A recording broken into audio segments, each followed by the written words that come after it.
PV నరసింహారావుకు Bharat Ratna పురస్కారం.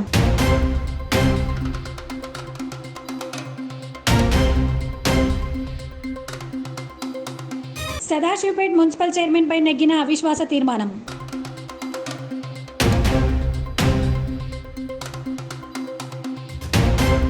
రుద్రారంలో హరితహారం కార్యక్రమం నిర్వహించిన జిల్లా కలెక్టర్.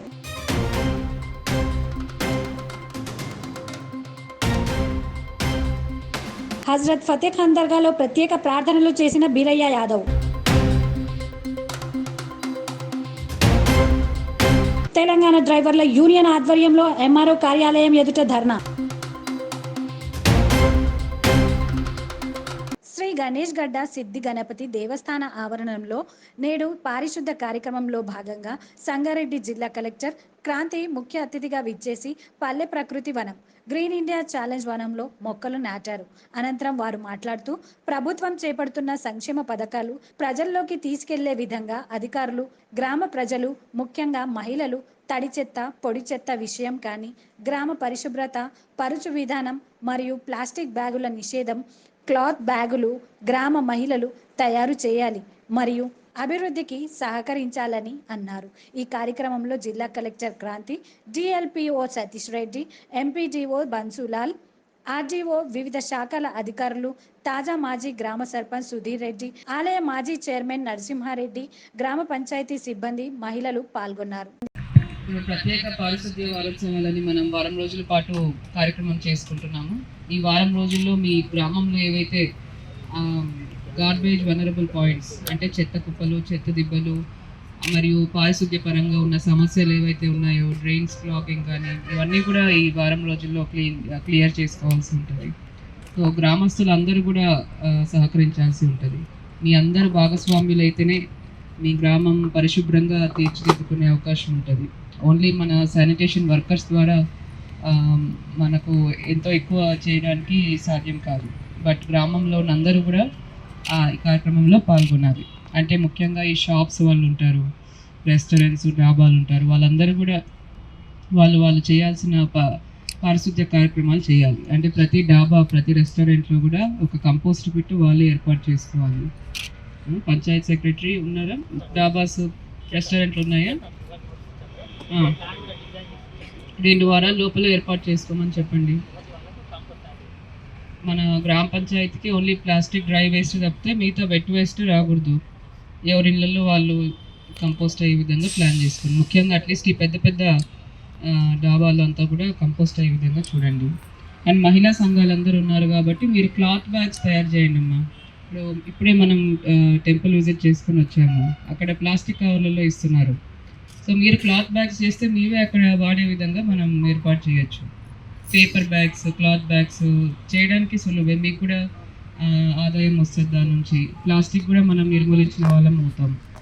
ఓకే, సో గ్రామస్తులందరికీ కూడా ఇంకొకటి ప్లాస్టిక్ వాడకం కూడా ఎక్కువైంది కాబట్టి అది కూడా తగ్గించే విధంగా మనము ప్లాన్ చేసుకోవాలి. సో షాప్లలో అంతా ప్లాస్టిక్ బ్యాగ్స్ అన్నీ కూడా బ్యాన్ చేసుకొని only paper bags, cloth bags వాడాలి. అండ్ మన మహిళా సంఘాల నుంచే ఇవన్నీ కూడా ప్రొక్యూర్ చేసుకోవాలి.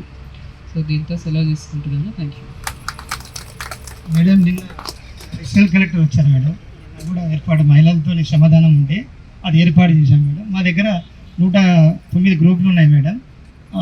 1091 మెంబర్స్ ఉన్నారు మేడం.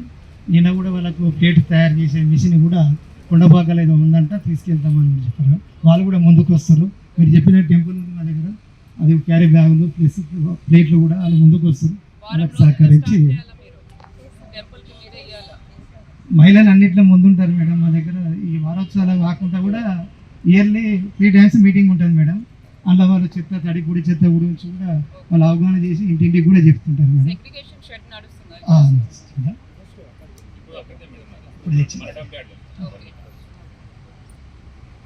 సరే madam, thank you madam. Collector గారు మా గ్రామానికి ప్రధానంగా విచ్చేసినందుకు మా గణేష్ టెంపుల్ తరఫున, అదేవిధంగా మేడం మా గణేష్ చైర్మన్, మాజీ చైర్మన్ నరసింహారెడ్డి గారు, థ్యాంక్ యూ మేడం. కలెక్టర్ గారికి ధన్యవాదాలు. మా గ్రామం తరఫున అందరి అధికారులకు కూడా ధన్యవాదాలు తెలియజేస్తున్నాం మేడం. గ్రామం తరఫున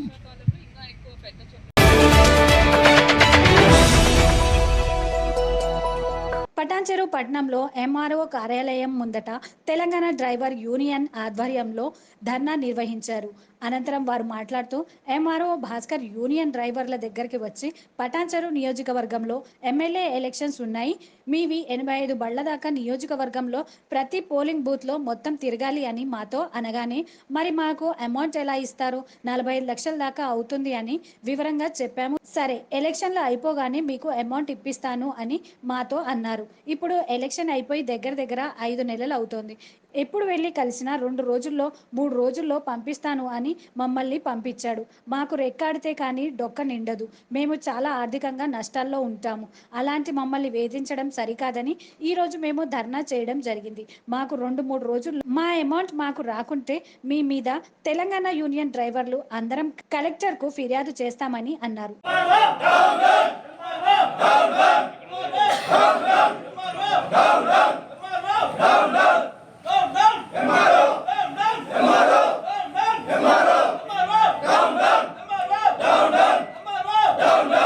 ఆర్టీఓ గారు, పటాన్చెరు ఆర్ఓ గారు, ఎంఆర్ఓ గారు వెహికల్స్ అరేంజ్మెంట్ కోసం మమ్మల్ని అందరినీ గ్యాదర్ చేసి వెహికల్స్ మాయి 85 వెహికల్స్ ఎలక్షన్ నిమిత్తం వాడుకున్నారు. అప్పటి నుండి ఎలక్షన్లు అయిపోయినా కానీ మాకు ఎలాంటి డబ్బులు ఇవ్వలేదు. ఇప్పటి వరకు ప్రతి వాయిదాలు పెడుతూ అదే జరుపుతూ ఉన్నారు. కానీ ఇప్పటికి 3 నెలలు అయిపోయింది, మాకైతే డబ్బులు రావట్లేదు. ఎంఆర్ఓ గారు అడిగితే అదే సమాధానం చెప్తున్నారు, డబ్బులు వస్తాయి ఇస్తాము. ఎప్పుడు అడిగినా అదే మాట చెప్తున్నారు. ఎప్పుడు ఇచ్చినా అసలు ఇప్పటికే 2 నెలలు గడిచిపోయింది, 3 నెలలు గడిచిపోయింది. ఇప్పటి వరకు మాకు ఎలాంటి కరెక్ట్ సమాధానం లేదు. మాకు చాలా ఇంకా అన్ని వెహికల్స్ అందరం ఓనర్ కమ్ డ్రైవర్లని మాకు అందరికీ ఇబ్బందులు ఉన్నాయి. కాబట్టిన మేము ఇక్కడ వచ్చే ఎంఆర్ఓ ఆఫీస్ ముందు మేము ధర్నా చేస్తున్నాం. ఒకవేళ ఎంఆర్ఓ స్పందించకపోతే ఏం చేస్తారు? ఎంఆర్ఓ ఇట్టే సమస్యను ఎంఆర్ఓ గారు స్పందించకపోతే దీన్ని కలెక్టర్ గారి దృష్టికి తీసుకెళ్తామని కోరుకుంటున్నాం. అసెంబ్లీ ఎలక్షన్ కోడ్ రాగానే ఆర్టీఓ గారు మళ్ళీ పిలిపించి బండ్లు 100% బండ్లు పెట్టాలి మీరు అని చెప్పి మళ్ళీ బండ్లు అన్ని డ్రైవర్లతో మాట్లాడించి బండ్లు పెట్టి రేటు కూడా మాట్లాడారు. రేటు మాట్లాడినాక మేము బండ్లు పెట్టినాం, 85 బండ్లు పెట్టినాం. సార్ కూడా ఏమి ఇబ్బంది కాకుండా రాత్రి పగలనగా బండ్లు రిపేర్ వచ్చినా మళ్ళీ బండ్లు తెప్పించి అన్ని రకాల బండ్లు పెడితే మాకు ఇవాళ డబ్బులు ఇవ్వమంటే గవర్నమెంట్ డబ్బులు ఇస్తలేదు మాకు అసలు. మేము తిరిగి ఎంఆర్ఓ తిరిగి మా చెప్పులు అరిగిపోయినా కానీ రూపాయి ఇస్తలేరు, రూపాయి చేస్తలేరు. ఆర్టీఓని అడుగుతానేమో ఎంఆర్ఓని అడుగుమంటాడు, ఎంఆర్ఓ అడుగుతానేమో డిస్ట్రిక్ట్ కలెక్టర్ అంటాడు, కలెక్టర్ అడగాలంటాడు. CCS వాళ్ళు ఆడికేజ్ పైసలు వస్తున్నాయి, అది రోజు వచ్చేడే ఉన్నాయి తప్ప ఇప్పటిదాకా డబ్బులు ఇచ్చేది లేదు. మా బండ్లు ట్యాక్సులు అట్లా ఉన్నాయి, ఫైనాన్సులు మా బండ్లు తీసుకోపోయినా కానీ ఇంతవరకు మాకు డబ్బులు అయితే ఇవ్వలేరు. ఇక అయిపోయినాయి, రేపే ఇస్తున్నామండి. ఇక వచ్చినప్పుడల్లా ఒకటే పిట్టకతో చెప్తాడు, ఇక అయిపోయింది ఇస్తున్నాయి డబ్బులు వస్తున్నాయి, అయితే సిగ్నేచర్ అయిపోయింది అంటాడు, స్పీకర్ ఆన్ చేస్తాడు, మాట్లాడతాడు, డబ్బులు ఇస్తాడు. ఇంతవరకు మా డబ్బులు వేయలేదు. ఇది మా పరిస్థితి.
సంగారెడ్డి పట్టణంలోని హజ్రత్ ఫతేఖాన్ దర్గాలో బీఆర్ఎస్ సీనియర్ నాయకుడు బీరయ్య యాదవ్ స్థానిక ముస్లిం మత పెద్దలతో కలిసి దర్గాకు దట్టి ఎక్కించి పూలమాలలు సమర్పించి ప్రత్యేక ప్రార్థనలు చేశారు.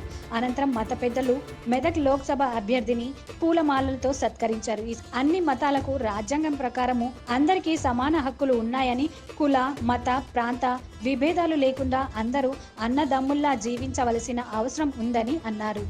ఉమ్మడి మెదక్ జిల్లా ప్రజలు ముఖ్యంగా మెదక్ పార్లమెంట్ నియోజకవర్గంలోని ప్రజలు తనకు అవకాశం ఇవ్వాలని, దానికోసం కేసీఆర్ అన్ని విషయాలు ఆలోచించి ఒక బీసీ నేతగా, తెలంగాణ ఉద్యమకారునిగా నా సేవలకు పార్టీ గుర్తించి నాకు టికెట్ ఇచ్చి అవకాశం ఇవ్వాల్సిందిగా కోరారు. ఈ కార్యక్రమంలో మైనారిటీ నాయకులు అబ్బుబకర్, ఉస్మాన్ అలీ, బీసీ సంఘం రాష్ట్ర జనరల్ సెక్రటరీ కృష్ణ మూర్తి, కేసీఆర్ యువసేన అధ్యక్షులు అంజద్, టీఆర్ఎస్వి నాయకుడు అఖిల్, ముస్లిం మత పెద్దలు పాల్గొన్నారు.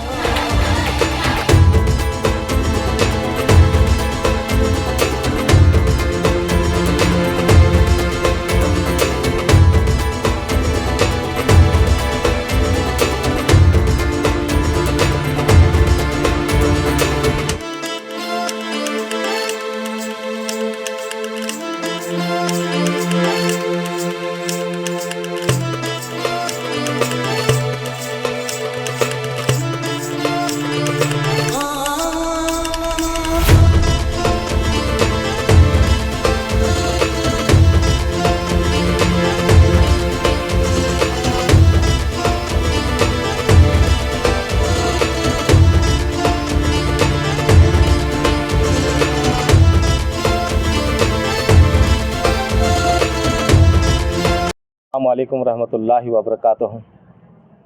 जैसा कि आप तमाम हजरात जानते हैं और जैसा कि शहरियान संगारेड्डी व ज़िला संगारेड्डी साबिक़ा ज़िला मेदक आली जनाब काबिल क़दर मोहतरम आली जनाब बीराया यादव साहब जो हल्के यहाँ से मेदक के पार्लियामेंट के लिए जो है सो कोशिश की जा रही है और अल्हम्दुलिल्लाह इंशाअल्लाह और 100% यहाँ से मेदक का टिकट आपको दिया जाएगा।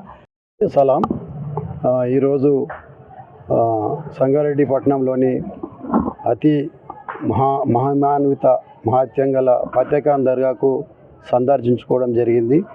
ఇక్కడ శుక్రవారం రోజు మా ముస్లిం సోదరులు అలాగే దర్గా ఏదైతే మౌలా ఉన్నాడో వారితోటి ప్రార్థన చేయడం జరిగింది. నాకు టికెట్ రావాలని, అలాగే విజయం సాధించి మెదక్ జిల్లా ప్రజలకు సేవ చేయడానికి భాగ్యం కల్పించాలని ఫతేఖాన్ దర్గాలో వారిని గురువు గారిని నా యొక్క మొక్కులు తీర్చుకోవడం జరిగింది. అలాగే దర్గాకు పూలను ఎక్కించి నా యొక్క కోరికలను మన్నించమని, నా కోరికలను కామయాబ్ చేయాలని నేను ఇక్కడ కోరుకోవడం జరిగింది. ఇక్కడ కోరుకున్న వాళ్ళు ఎవరు కూడా ఉట్టిగా పోరు అనేది ఇక్కడ దర్గా గురువు చెప్పారు. నేను కూడా తప్పకుండా ఎంపీ గెలిచి మళ్ళీ దర్గాను సందర్శిస్తాను. వారు మరి దర్గా గురువు ఎవరైతున్నారో వారికి ఏవైతే సమస్యలు ఫెసిలిటీస్ ఉన్నాయో వారు చేయించుకోవాలని నేను ముఖ్యంగా ఏం కోరుతున్నంటే, ఈ దేశం అందరిది, హిందూ ముస్లిం సిక్కు ఈసాయి అని కాకుండా ఈ దేశంలో పుట్టిన ప్రతి ఈ గడ్డ మీద పుట్టిన బిడ్డలందరూ కూడా సమాన హక్కులు ఉండాలి, సమాన స్వాతంత్ర్యం ఉండాలి, సమాన ఏవైతే హోదాలు గౌరవం దక్కాలనేది నా యొక్క ముఖ్య ఉద్దేశం.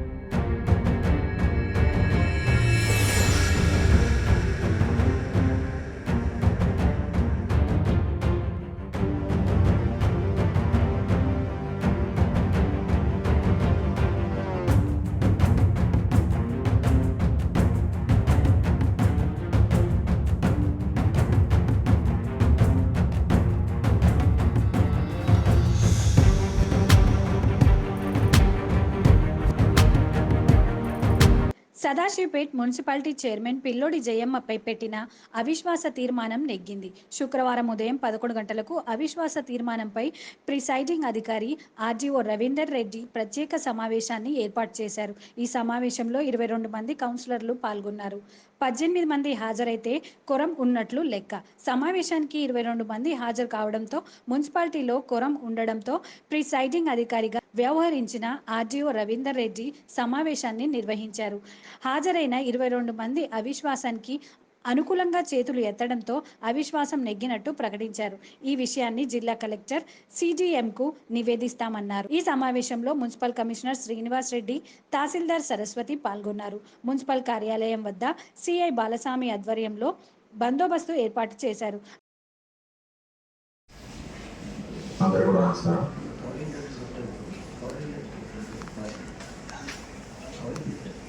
ఈరోజు ప్రస్తుత చైర్పర్సన్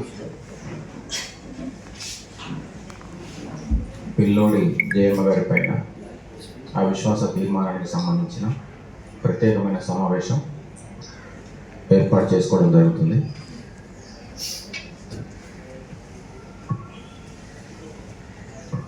దీనికి సంబంధించి ఫామ్ 1 రూల్ 3 ప్రకారం నోటీసు కలెక్టర్ గారికి ఇవ్వడం జరిగింది. కలెక్టర్ గారు ప్రిసైడింగ్ ఆఫీసర్స్గా నన్ను ఆర్డీఓ సంగారెడ్డిని,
రానటువంటి వాళ్ళు శ్రీమతి పిల్లోడి జయమ్మ గారు, శ్రీమతి బేగరి పరంజ్యోతి గారు, రాజు గారు, శ్రీ పిల్లోడి విశ్వనాథం గారు, అంత వీళ్ళే రాలేదు. మొత్తం 26 మంది సభ్యులకు గాను 22 మంది ప్రజెంట్ అయ్యారు. కోరం కావడానికి 18 మంది సరిపోతారు. కోరం సరిపోయింది కాబట్టి తదుపరి కార్యక్రమం ముందుకు తీసుకుపోవడం జరుగుతుంది. Thank you.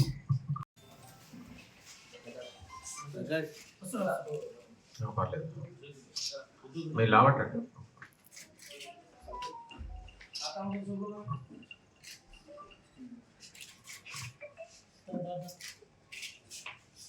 మీరు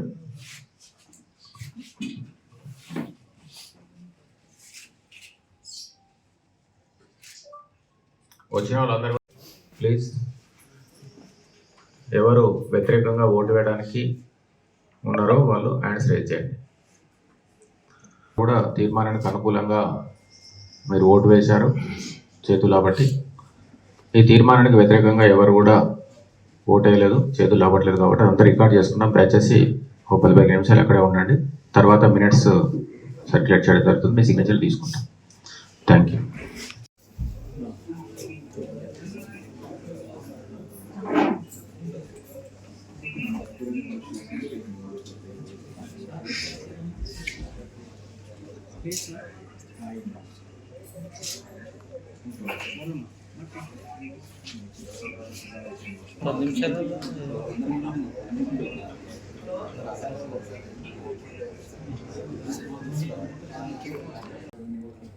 మొత్తం ఇక్కడ 26 మంది వార్డు సభ్యులు ఉన్నారు. సమావేశానికి కావాల్సిన కోరం 2/3 18 సభ్యులు మాత్రమే. 22 మంది హాజరైనారు కాబట్టి ఈ సమావేశాన్ని ఏర్పాటు చేయడం జరిగింది. ఈ సమావేశంలో అవిశ్వాస తీర్మానం పైన ఎటువంటి చర్చ లేకుండా ఓటింగుకు తీసుకోవడం జరిగింది. అందులో 22 మంది సభ్యులు హ్యాండ్స్ రేజ్ చేయడం ద్వారా అవిశ్వాసానికి అనుకూలంగా తమ ఓటును వినియోగించుకున్నారు. మొత్తం హాజరైన సభ్యులందరూ కూడా అవిశ్వాసానికి అనుకూలంగా ఓటు వేయడం జరిగింది. కాబట్టి ప్రస్తుత పిల్లోడి జయమ్మ చైర్మన్ మున్సిపాలిటీ సదాశివపేట వారిపై ప్రతిపాదించిన అవిశ్వాస తీర్మానం నెగ్గినట్టుగా ప్రకటిస్తున్నాం. ఇదే విషయాన్ని జిల్లా కలెక్టర్ గారికి పై అధికారులకు కూడా తెలియజేయడం జరుగుతుంది. వారి యొక్క ఆదేశానుసారం తదుపరి ప్రక్రియ కొనసాగుతుంది. Thank you very much. Sir, అవిశ్వాసానికి సంబంధించి ఏమైనా కారణాలు ఎవరు చెప్పారు సార్? దీనిలో కారణాల మీద చర్చ అటువంటిది ఏముండదు. అవి ఏం మెన్షన్ చేయాల్సిన అవసరం లేదు, మెన్షన్ చేయలేదు. అంటే మున్సిపల్ చట్ట ప్రకారం మున్సిపల్ చట్ట ప్రకారమే ప్రాసెస్ అనేది తీసుకోవడం జరుగుతుంది.